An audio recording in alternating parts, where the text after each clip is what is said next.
Welcome to The Weekly Trend, a podcast for navigating the markets through the lens of technical analysis.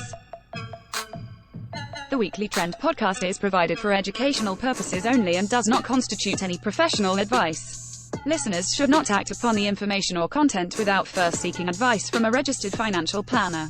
Welcome back to the Weekly Trend podcast. Today is Friday, June 7th, 2024. S&P 500 currently sitting at 53.58. I'm David Zarling. I'm here with one of the potential announcers for the Pokemon Championships, Ian McMillan. Welcome back to the show. That'd be sweet. I think my kid would love that. I think we all would. 53.58? Yeah, 53.58. That would be a all-time weekly closing high. Yeah, all-time highs seem to get all-time highs. I would say not the smoothest all-time highs compared to what we've seen over the last 6 to 8 months. That's I a guess really we good didn't point. make all-time highs until January, but it's been a rockier path. The last few months? Yeah, I'd say like the last 4 to 6 weeks. I mean, in the sell-off in April, rebounded in May, actually got up to fresh all-time highs in mid-May, kind of consolidated there. So looks pretty healthy when you look at the S&P. Underneath the surface, I would say the struggle bus has continued to pick up more passengers. That's a great way to put it. And when you say that, you just mean the participation of stocks. You know, a lot of people, financial media wise, would say, oh, you know, when they talk about the stock market, they're talking about the S&P 500. They might even be talking about the NASDAQ 100. I don't know who would do that, but S&P 500 seems to be the proxy. But your point is that's a cap weighted index. There's plenty of other stocks in the universe.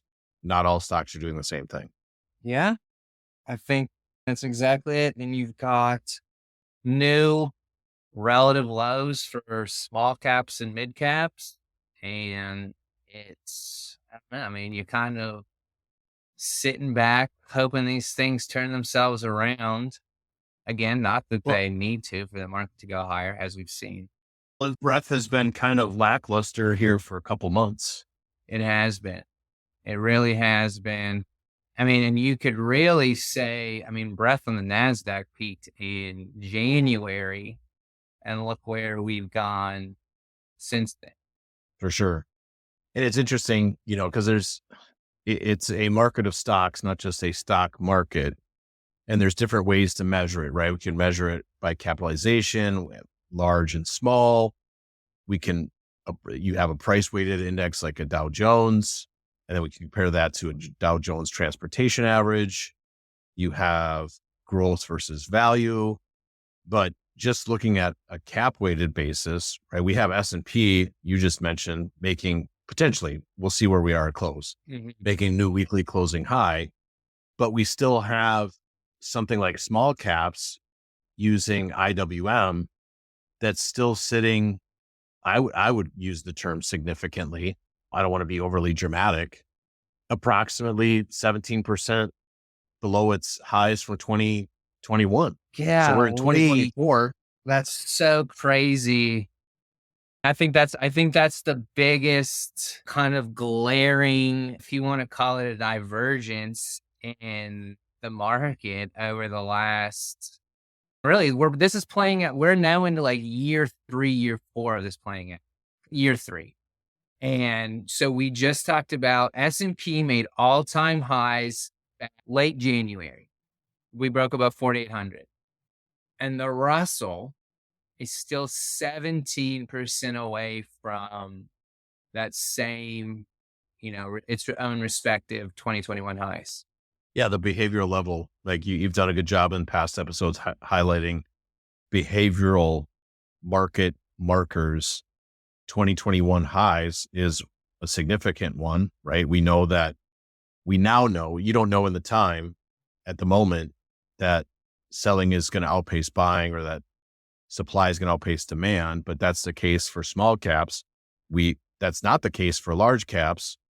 And there's nothing right or wrong about this. It's just highlighting it. It's saying, I don't really have a problem if Tatum puts up the most points in a championship game.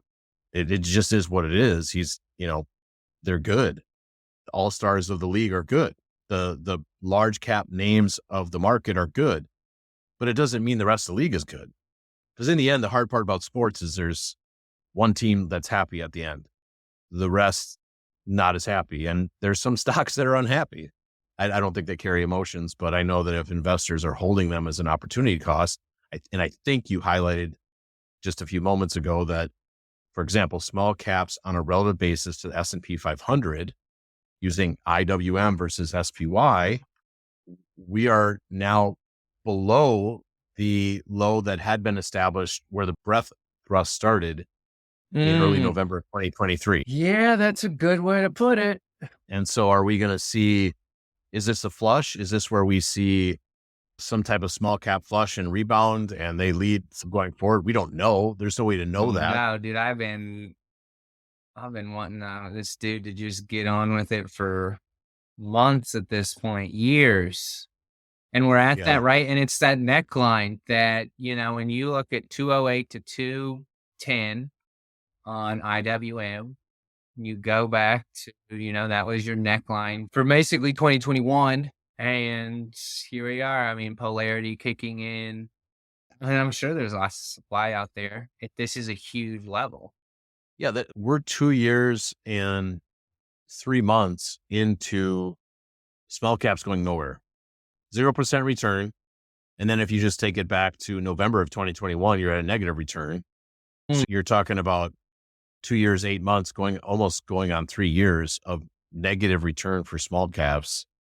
I mean, there's children that have been born and learn how to walk during this time frame.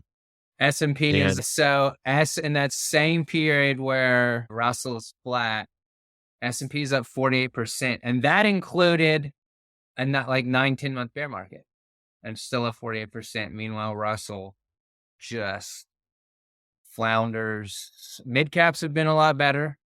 Mid caps made it to all-time highs early March, sitting right there as well. So mid caps, M's easy. If you look at MDY, sitting right on top of its November 2021 highs right now.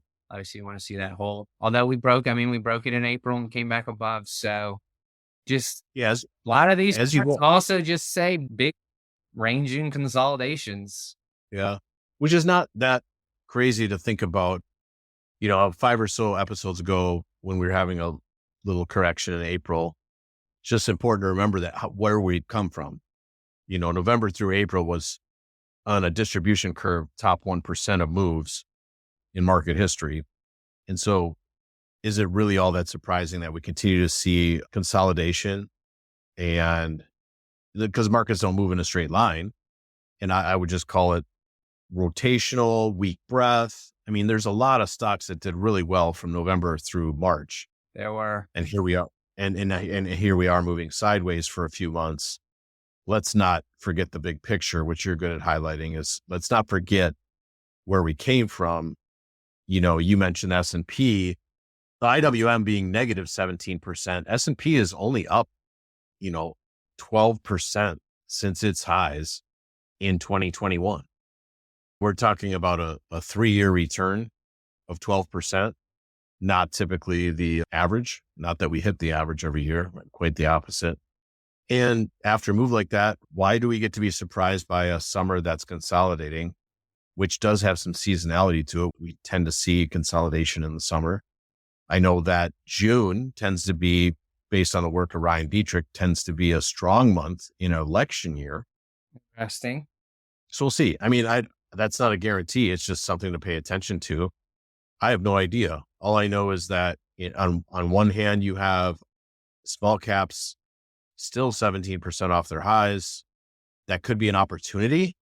That might be in the back pocket of the market for breadth expansion.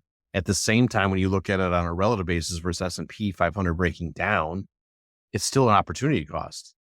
Meaning, if you have $1 and you have to choose where it's going to go, do you choose the thing that's in an uptrend that's moving faster than another uptrend? Yeah, you don't want to pay the cost of opportunity. Like, you could take that $1, you could invest in S&P, or you can invest in IWM. As of right now, S&P continues to be the index. That's just the reality. Entire life, dude. The way it feels like. It does feel like that. It isn't always that way. And I think that goes back to how markets are really good at outlasting. I don't know if you want to call it our temporal psychology or our ability to understand time, because 2003 to 2008, small caps value international was the place to be. Like it doubled what the S&P did. S&P was nothing. The S&P was a joke for the subsequent years, basically from 09 forward. So all we've known for 15 years is S&P outperformance. And that will change. I don't know when to tell you when that's going to change. I have no idea. Could be. I can tell you that Treasuries aren't operating the way. Treasuries, man, still just brutal. Tried to make a move. We talked about this in the client letter, but yeah, and we said in the client letter, pretty, we'll see if they carve out a base down here. Maybe that's what we've been trying to do since October of 2022. We'll see. But they're getting walloped down again today. They're no longer offsetting. There's no more risk parity with stocks. So we talk cap weighted quite a bit here between using something like the S&P 500 and small caps from a sector perspective. There's 11 major sectors dividing up the market. If you were to think about a loaf of bread and you slice it up 11 different ways, you've got utilities, technology, industrials, real estate, discretionary, financial, staples. I could go on down the 11. What are we seeing from a sector level currently? I mean, yeah, basically 2 to choose from. All right. That's about it. The rest is moldy. You better make your sandwich with tech and communication services. Those better be the 2 slices of bread you pick. Yep. The others are just brutal. I mean, and we never. Utilities, remember when people got real excited about utilities, which I guess, I don't know, it rolled all the way back over, but back below a downward sloping 200-day. Yeah, I mean, there's always reversion to the mean in any type of trend. And you look at utilities versus S&P, and yes, was there outperformance from March through May? Sure. But it's a very short time frame for investors. Yeah, and now you've got, what's happened on this, rebound since the beginning of May. Utilities are flat, S&P's up over, basically 3.5%. But yeah, tech, and then you've got relationships like NASDAQ versus Russell 2000 all-time highs, which should be no surprise. That's just continuation of the trend. Goes to speak for the dominance from these mega caps versus the S&P, mega cap growth, all-time highs. Or I'm sorry, mega caps versus micro caps, all-time highs. So you're using an MGC versus IWC. Yeah. Yeah. And the big keep getting bigger. And this goes back to, some will be like, this is unheard of. That's not true. When we look at the 50s and 60s, 1950s and 60s, mega caps were dominant. And that was a rising rate environment. Surprise. The large cap names went on to be the top performers for 20 plus years. Is that the case? I don't know, but you just said that large cap versus micro caps is going out to new highs or close to it. I don't know how you argue, like, why fight the trend? Why do people fight the trend? I don't know. Couldn't be me. For fun? I mean, I used to do it, to be honest. Oh, yeah. No, we all have. I mean, that's everyone what used to. Some still do. Yeah, I think. Yeah, that's what makes you a technician, is you realize, oh yeah, I guess I'm not smarter than the market. I'm not going to stand in the way of a trampling bull herd. Dude, how about industrials fell? That's the part. I was pretty excited about industrials, March, early April. And you mean on a relative basis? I mean, yeah, they're flat. Nice consolidation here on an absolute basis. S&P's up 6%. Even the Russell's up almost 2%. So yeah, tough go for the industrials, healthcare. I don't know. I'm sure healthcare will get some type of mean reversion, relative balance here, but same with financials, same with materials have fallen apart on a relative basis. Yeah, it's definitely become a more narrow market. When we look at the participation of stocks since March, there's been a decline, and really there's only three ways this resolves, right? You see the large cap names catch down, or you see a broadening out of the market, or you see a continuation of the deterioration, which can go on for months. And large cap stocks can hide a bunch of things. That's just markets. We're not here to say that's good or bad. The fact that Apple is knocking on the door, and I understand Apple just got knocked out of its spot by NVIDIA as the Yeah, well, I mean, what second if largest. Apple breaks through 190, whatever, 198 or 200? Right. I mean, and it got, oh, I mean, Right. it continues to get overbought too. Yeah. From an RSI From an momentum RSI standpoint. standpoint now, of course, okay, like over these little diverging here short term, but I mean, Microsoft's close to the same thing. NVIDIA has as moved a higher, buyer, you can sell as and many stocks as you want, but it's gonna be tough. That's the markets though. well, isn't there something to be said that, for example, if you're looking at the S&P 500, energy is 3.7%, a whole sector. There are one, two, three, four. So energy, utilities, materials, and real estate. All those sectors are awaiting an S&P 500 of 4% or less. And you have five stocks that are larger than those sectors: Apple, NVIDIA, and Microsoft. Yeah. And And that's you know what? I mean, trust me, plenty of people sit around and cry about it. But unless you got a job at Standard and Poor's Global and you sit on the S&P constituency board, can't really do anything about it. So it's the hand you got. Unless you want yeah, to be right. the dealer of the poker game, this is the hand you get. Like, do you really need to bet against the big of the big or the best of the best? Like, why? Being honest, two of them are sitting on all kinds, and now Nvidia's taken over. You said Nvidia's bigger than Apple now in the S&P, right? So congrats to Nvidia. For sure. And I still make the argument that it's a household name for industry specific people, those who are in the industry. But my mom hasn't stopped and asked me about NVIDIA. She doesn't even know what it is. So it's going to be interesting to see how this plays out. I mean, trends beget trends, momentum begets momentum. And maybe that's a good place for me to highlight the Adaptive Select ETF, which is listed on the NYSE under ticker ADPV. Supporter of this podcast, helps investors access two of the most prevalent factors in markets: momentum and relative strength. Through proprietary identification methods, the Adaptive Select ETF attempts to own the strongest 25 large cap stocks when the market is in an uptrend. And since not all market environments are the same, Adaptive Select seeks to prevent extended declines by moving to short-term treasury bills and cash during long-term market downtrends. Investors can find out more, including how to invest in ADPV, by visiting adpvetf.com or calling 1-833-880-5200. Investing involves risk, including possible loss of principal. Distributed by Quasar Distributors, LLC. But we've got momentum, and all these things it's why cap weighted indexes even thrive. This goes back to the percentage life episode. Yeah. 5% on a trillion is bigger than 5% on a billion.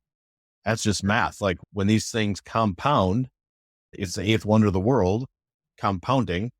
That's momentum. You're going to see these large cap names continue. It's when the large cap names begin to fail, which we haven't seen yet. Apple tried, but it got a little shaky there, and it's still below a relative 200. And if it breaks out to new all-time highs on an absolute basis, it's going to be pretty big tailwind. On a For relative sure. basis, we'll see. These large cap names, in order for them to be distributed, it's going to take years. And you can make an argument for a thesis that the distribution of Apple on a relative basis began in 2020. You can, but we're not breaking important relative horizontal levels just yet. No. But there's definitely a divergence between Apple on an absolute and Apple on a relative. And really from a time measurement standpoint, if we're going to see an equivalent move, we're talking about 1,000 days. And 1,000 days takes us all the way. Like into 20 1,000 trading days? Yes. No, about 690, 700 trading days. And But that's like, 1,000, that's about 3 years. it takes us into 2026. And that thesis is there. The problem is that you're going to sit here and say, now's the time to short the market. Probably not the case, because Apple still would have a ton of time over this 3-year period to move sideways.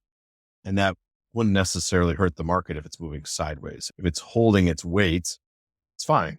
And you can even have a summer. I think you mentioned a mega cap summer. You can have a summer here where mega caps do well and it covers the negative breath underneath the surface. Perfectly normal. What else are we seeing? What else are we seeing out there? We spent a lot of time talking large and small, very domestic based. Should we talk international stocks? Should we talk bonds? Yeah. Where would you like to head with this? Bonds. I think junk bonds don't look too bad. And that's a risk on part of the credit market, right? If junk bonds are doing okay. Yeah. And if you look at them here, take out the cash flows, finish consolidation, man, wouldn't that be something? And if you do total return, they're still sitting at all-time highs. So nothing there yet. I would say triple C credit spreads are above a 200-day moving average. We haven't seen that since October 2023. I'm not saying that this has to be October of 2023, which is where we saw the breadth thrust re-establish themselves. But there does seem to be some tightening in liquidity going on that we're above a 200-day. It's a declining 200-day moving average of triple C credit spreads. But as a measurement of liquidity, there has been a tightening of liquidity, and that matches the sidewaysness or the non-trendingness of stocks underneath the surface, with the exception of the mega cap names. So we'll see how that resolves. It's never an all clear. In the past, we've never really given an all clear. We've talked about the table being set for Mr. Market back in late October, early November. Mr. Market showed up to party, didn't ruin the dinner table. We've since consolidated. It's to be determined whether we continue to see the market move higher or consolidate or even break down here. And we're kind of at an overused term, but an inflection point, I think, is a fair way to say it, with the deterioration of breadth underneath the surface. Meanwhile, mega cap healthiness. Then if you pull up this, triple Y spreads, I mean, they're coming into a rate of trend. It's still a downtrend in triple G spreads, but they're above a declining 200-day. What does that mean? I have no idea. I'm not here to sit here and say what credit markets have to do or can't do, but there's some tightening of liquidity out there. And it's interesting to see when we look at volatility instruments like the VIX, that we're sitting at 12 and a quarter on the VIX. That's a pretty muted, low volatility measurement. We'll see. It's down a lot today. I mean, we're back under 13. And that can melt down over time. I mean, the 11.75 spot on VIX, we haven't broken below that since 2017. So we're going on amazing 7 years since that took place. So you could see that. And that goes back to the melt up. If we're under that's melt up territory where the market just moves higher, like a hot air balloon, it just floats. There's not a lot of volatility. Premiums are low. And it just kind of slowly grinds higher. I'm not calling for that. It's just, that's where we're seeing some of these volatility instruments set up. What about internationally? What are we seeing there? It's okay. I know it's okay from my participation standpoint. I'm still not giddy about. Well, EUFN, right? European financials. Yeah, European financials. You are right. They look pretty. I mean, they've held steady. One of the best areas. And how negative are we getting if that's taking place? And then you look at emerging markets, with kind of a check back using EM back into 4180. We resolve higher out of here. That's to be determined. But if we're going to buy emerging markets, how negative are things? But these things are also in relative downtrends versus US markets. So it might actually prove the case that US markets are going to continue to move higher. Really, if you have $1 to invest, where are you going to put it? Emerging markets versus S&P 500 continues to be in a downtrend since 2010. So we're running on 14 years of a downtrend. Why fight a trend? And if that's going to base out, it's going to take time. Like these type of moves that we see, you're talking about a 14-year move in a downtrend. It's going to take years to build a base to move the other direction. I mean, I guess there always could be a V bottom, like some type of flush. We won't know that until afterwards. You know what else is falling apart on a relative basis? Gold. Yeah. It's looking so good. As it tries to do every year, it tries to do something, puts on a little show, tries to get everyone's attention. Gets the gold bugs excited. Yeah. Sends out the job applications. He gets the callbacks, and then he shows up to the outperformance interview. Yeah. And it's interesting because the dollar, the trade weighted dollars, I would argue has been a hot mess for a while here for 2 years. And obviously gold being priced in dollars, we're going to see how this all plays out. But we're back above a 200-day moving average and something like DXY, a trade weighted dollar. But we're still within a range or a hot mess that goes back to 2022. So we'll see where the dollar ends up.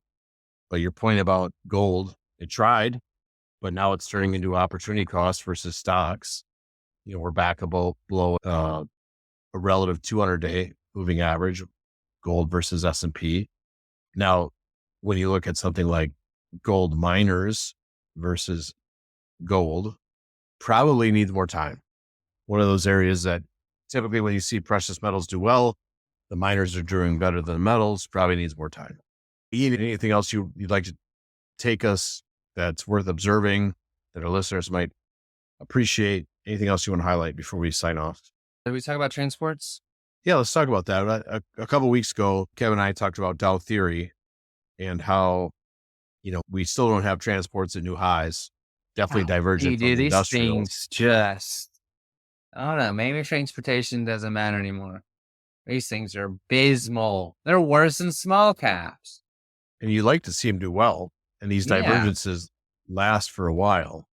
We'll see. I mean, the time will tell. There's definitely a divergence there. That's a warning flag that you would have the transportation average not make new highs while the industrial average is. And I know a couple episodes we highlighted how that's kind of the same but different when we look at semiconductors versus software, right? Software has not made new highs while semiconductors have. And so these are divergences that are worth paying attention to, but they can also last months. And we could see resolution out of them higher in the fall. And if that's the case, that would be extremely bullish for the remainder of the year. Time will tell. That's the hardest part. Time will tell. People don't want to wait for time. They want predictions because predictions make them feel good. We don't really have a prediction. We just know that uptrends tend to beget uptrends. All-time highs tend to beget all-time highs. And if we continue to record all-time highs, evidence continues that the uptrend is intact. It's not very sexy. I don't have a better way to say it, but markets tend to trend and we're in an uptrend and that changes. I don't know what else to tell people. All right. Anything else before we wrap it up? Nope. All right. Excellent. Great to be back on here with you. You always do a great job. We'll wait as the data comes in. We'll be back next week. We appreciate everybody listening. And if this is something that you guys appreciate listening to, we really do love it when you share it with others and you give us a thumbs up or a high ranking that helps us get the word out. It's much appreciated, Ian. Thanks for being back on here. Yeah. Glad to be back. Have a great weekend, everyone.